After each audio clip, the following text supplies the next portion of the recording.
When there's no more hope is left in me, I can see what comes my way, and I'm away.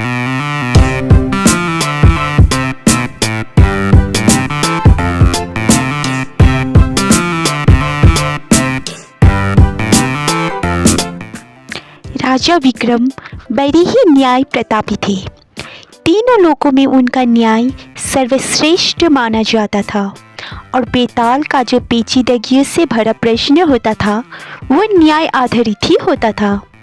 इसी कारण सभी उनके न्याय को सुनने के लिए उत्सुक रहते थे, लेकिन जैसे ही वे उत्तर देते, बेताल उत्तर सुनने के बाद हवा में उड़ के भाग जाता, क्योंकि विक्रम ना बोलने की शर्त तोड़ देते। यहाँ एक और परेशानी थी कि बेताल कहानी के अंत में राजा विक्रम से कहता, यदि तू मेरे प्रश्न का उत्तर जानते हुए भी नहीं बताएगा तो मैं अपने योग बल से तुम्हारे सिर के टुकड़े टुकड़े कर दूंगा। विक्रम बाध्य हो जाते, क्योंकि उन्हें उत्तर ज्ञात होता था। यदि विक्रम चाहते तो बेताल की कहानियों से अपना ध्यान हटा सकते थे, जिसके फलस्वरूप वे कहानी ठीक से नहीं सुन पाते और उनको उत्तर भी पता नहीं होता। साथ ही न बोलने की शर्त भी नहीं टूटती, परंतु उन्होंने ऐसा नहीं किया क्योंकि विक्रम जानते थे बेताल बहुत ज्ञानी है। उसके कहानियों में जीवन, राजकाज तथा गृहस्थी से संबंधित अनेक ज्ञान की बातें छिपी है। इस कारण वे बेताल की कहानियों को बड़े गौर से सुनते थे। दोस्तों, बेताल ने जो मनोरंजक कहानियाँ विक्रम को सुनाई थे, उन सभी को आदरणीय बेताल भट्टराव ने लिखा है, जो संस्कृत भाषा के कवि थे। ऐसा माना जाता है कि इनका जन्म कश्मीर में हुआ था। विक्रम और बेताल की कहानी भाग 1 बहुत रोचक भरी है। काशी में प्रताप मुकुट नाम का राजा राज्य करता था। उसके वज्र मुकुट नाम का एक बेटा था। एक दिन राजकुमार दीवान के लड़के को साथ लेकर शिकार खेलने जंगल गया। घूमते घूमते उन्हें तालाब मिला। उसके पानी में कमल खिले थे और हंस किलोल कर रहे थे। किनारों पर घने पेड़ थे जिन पर पक्षी चचा रहे थे। दोनों मित्र वहां रुक गए और तालाब के पानी में हाथ मुंह धोकर ऊपर महादेव के मंदिर पर गए। घोड़ों को उन्होंने मंदिर के बाहर बांध दिया। वो मंदिर में दर्शन करके बाहर आए तो देखते क्या है कि तालाब के किनार कोई राजकुमारी अपनी सहेलियों के साथ स्नान करने आई है। दीवान का लड़का तो वहीं एक पेड़ के नीचे बैठा रहा, पर राजकुमार से न रहा गया। वो आगे बढ़ गया। राजकुमार ने उसकी ओर देखा तो वो उस पर मोहित हो गया। राजकुमारी भी उसकी तरफ देखती रही। फिर उसने किया क्या कि जूड़े में से कमल का फूल निकाला, कान से लगाया, दांत से कुतरा, पेट के नीचे दबाया और फिर छाती से लगा लिया। अपनी सखियों के साथ चली गई। उसके जाने पर राजकुमार निराश हो अपने मित्र के पास आया और सब हाल सुनाकर बोला, मैं इस राजकुमारी के बिना नहीं रह सकता, पर मुझे न तो उसका नाम मालूम है न ठिकाना, वो कैसे मिलेगा। दीवान के लड़के ने कहा, राजकुमार आप इतना घबराइए नहीं, वो सब कुछ बता गई है। राजकुमार ने पूछा, कैसे? वो बोला, उसने कमल का फूल सिर से उतार कर कानों से लगाया तो उसने बताया कि मैं कर्नाटक की रहने वाली हूँ। दांत से कुतरा तो उसका मतलब था कि मैं दंतावट राजा की बेटी हूँ। पाँव से दबाने का अर्थ था कि मेरा नाम पक्षावती है। और छाती से लगाकर उसने बताया कि तुम मेरे दिल में बस गए हो। इतना सुनना था कि राजकुमार खुशी से फूल उठा। बोला, अब मुझे कर्नाटक देश में ले चलो। दोनों मित्र वहां से चल दिए।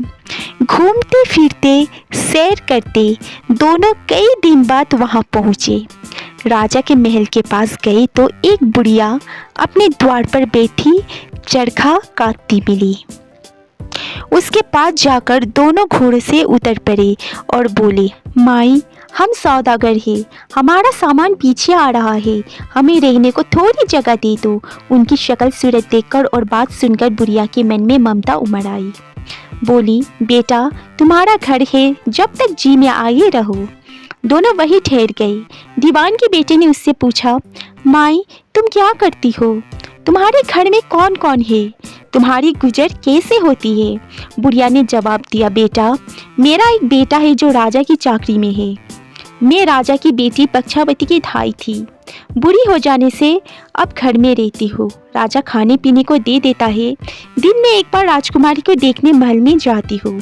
राजकुमार ने बुढ़िया को कुछ धन दिया और कहा, माई, कल तुम वहाँ जाओ तो राजकुमारी से कह देना कि जेठ सुदी पंचमी को तुम्हें तालाब पर जो राजकुमार मिला था वो आ गया है। अगले दिन जब बुढ़िया राजमहल गई तो उसने राजकुमार का संदेश उसे दे दिया। सुनते ही राजकुमारी ने गुस्सा होकर हाथों में चंदन लगाकर उसके गाल पर तमाचा मारा और कहा, मेरे घर से निकल जा। बुढ़िया ने घर आकर सब हाल राजकुमार को कह सुनाया। राजकुमार हक्का बक्का रह गया। तब उसके मित्र ने कहा, राजकुमार, आप घबराओ नहीं, उसकी बातों को समझो।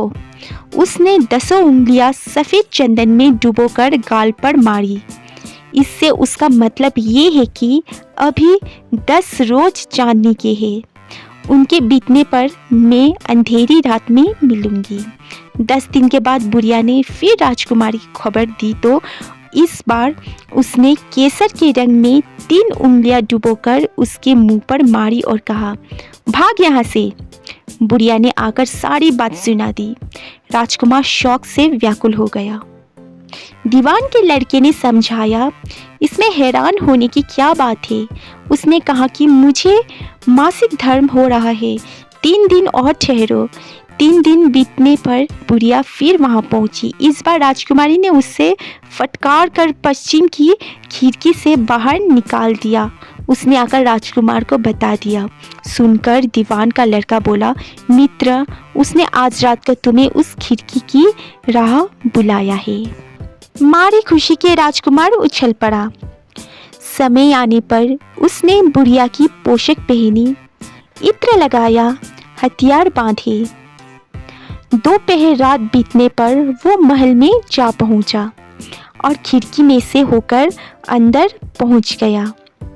राजकुमारी वहां तैयार खड़ी थी। वो उसे भीतर ले गई। अंदर का हाल देखकर राजकुमार की आंखें खुल गई। एक से एक बढ़कर चीजें थी। रात भर राजकुमार राजकुमारी के साथ रहा। जैसे ही दिन निकलने को आया कि राजकुमारी ने राजकुमार को छिपा दिया और रात होने पर फिर बाहर निकाल लिया।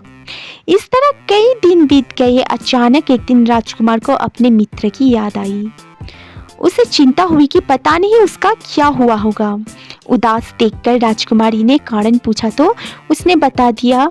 बोला, वो मेरा बड़ा प्यारा दोस्त है, बड़ा चतुर है।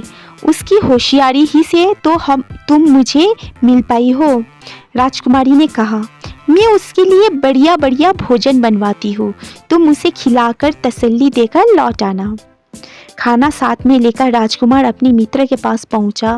वे महीने भर से मिले नहीं थे।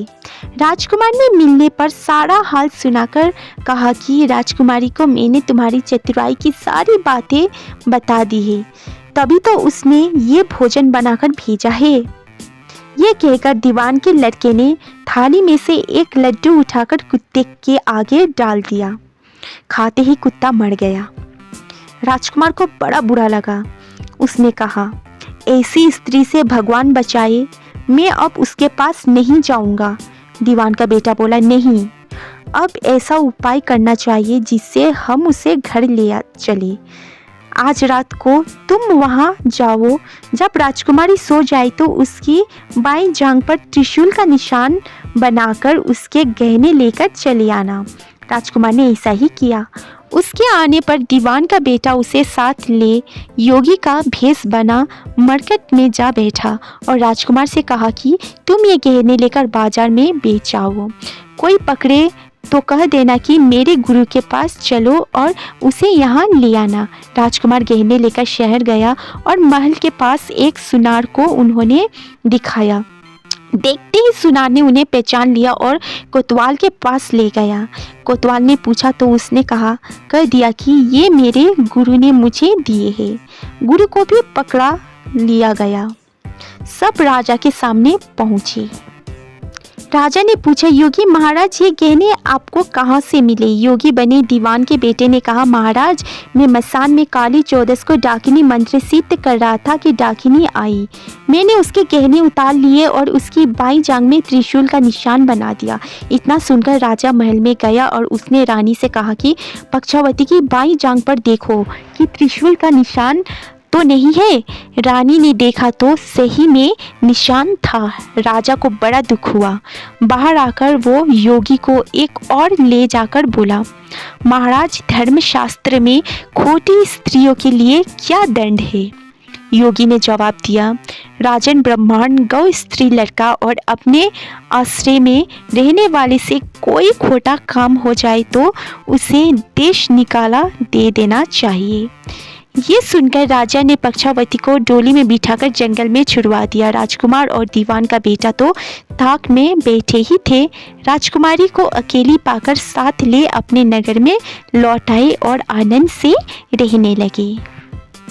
तो मित्रों, ये थी विक्रम बेताल की कहानी भाग 1। आप लोगों को कैसा लगा कमेंट करके ज़रूर बताइएगा।